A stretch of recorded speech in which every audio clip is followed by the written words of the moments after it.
There's a phrase you have probably heard 100 times by now. Maybe you have even said it yourself. I am spiritual, not religious. It rolls off the tongue so easily. But have you ever stopped to ask what it actually means? Because hiding inside that one simple sentence is one of the most profound questions a human being can ask. And the answer might completely change the way you see yourself, your beliefs, and the world around you. What if spirituality and religion are not opposites at all? What if the real divide is something far deeper, far more personal, and far more urgent than most people realize? Stay with me, because this is a conversation that could shift something inside you.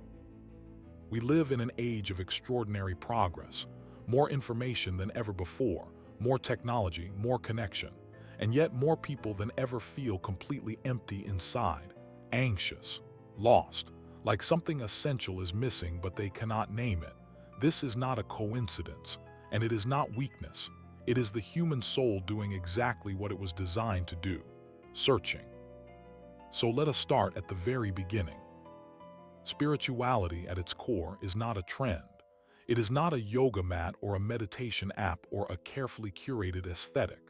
Spirituality begins the moment you look at your own life and ask a question that no achievement can answer.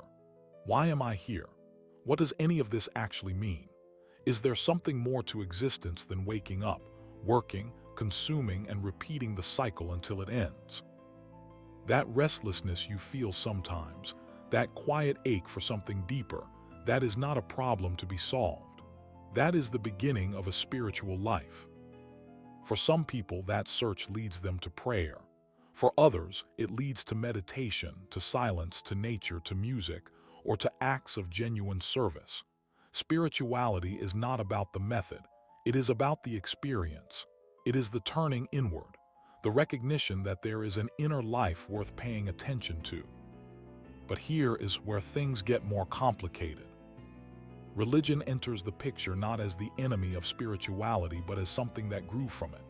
Religion is what happens when human beings try to protect, preserve, and pass down spiritual experience across generations. It becomes structure, sacred texts, rituals, community, ethics, tradition.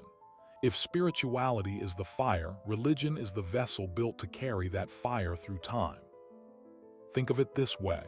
Spirituality is the experience. Religion is the language through which that experience is expressed and shared. And for much of human history, the two were inseparable. But something shifted.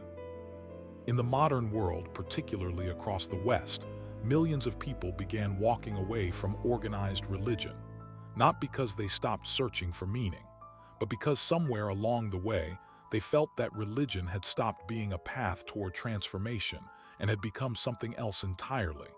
Too political, too rigid, too focused on rules rather than on genuine inner change. And so people began building their own spiritual lives outside of religious walls. Mindfulness, wellness culture, self-development, therapy. The search continued, just in different forms. But this is where something unexpected happened, and most people never see this coming. Spirituality without any grounding, without ethics, without structure, without accountability, can quietly drift into something that looks spiritual on the surface, but is actually just a more sophisticated form of self-absorption.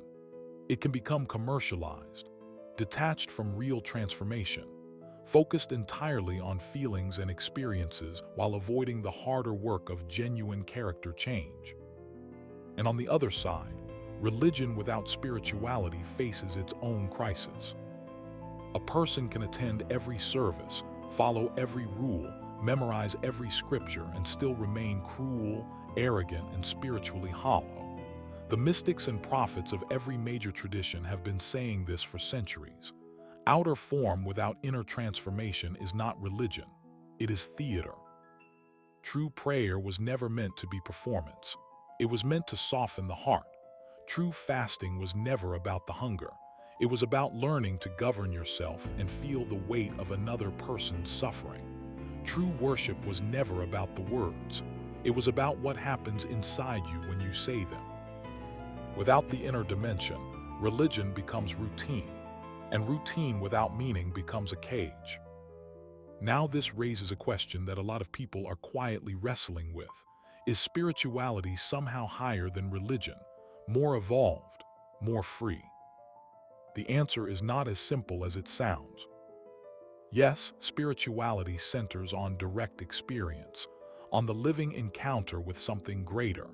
But in the world's deepest traditions, spirituality was never meant to replace religion. It was understood as the innermost heart of religion itself. Christian mystics spoke about union with the divine. Jewish mysticism explored hidden dimensions of existence. Buddhist teachings pointed toward the awakening beyond thought. Islamic spirituality was devoted to the purification of the heart above all else. These were not rebellions against their traditions. They were their traditions experienced at the deepest possible level. The problem was never faith. The problem was losing the spirit behind the form.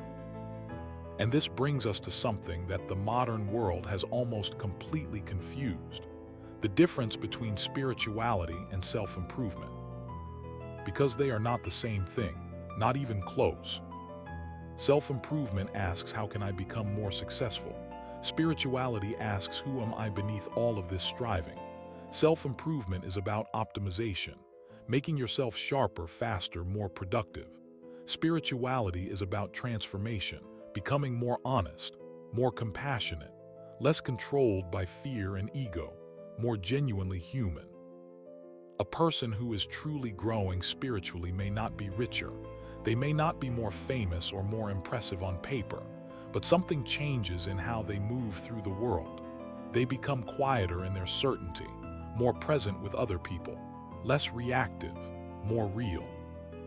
Real spirituality does not just change your mood, it changes your character. And here is what almost no one talks about. The most powerful spiritual lives in all of human history were lived by people who were both deeply spiritual and deeply committed to a tradition. They did not experience religion and spirituality as opposites. They experienced them as one continuous reality, where prayer became intimacy, where ritual became meaningful, where discipline became love. Spirituality was not outside their religion. It was the very soul of it. So where does this leave us? We live in a world that is incredibly good at producing stimulation. You can have money and followers and career success and constant entertainment and still lie awake at 3 in the morning feeling like something essential is missing. Because the human soul is not built for consumption. It is built for meaning. That is why this conversation keeps coming back.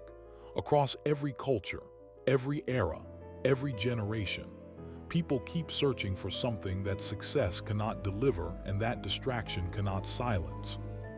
Purpose, peace, truth, a sense of being connected to something that actually matters. Maybe the question we should be asking is not whether we are spiritual or religious.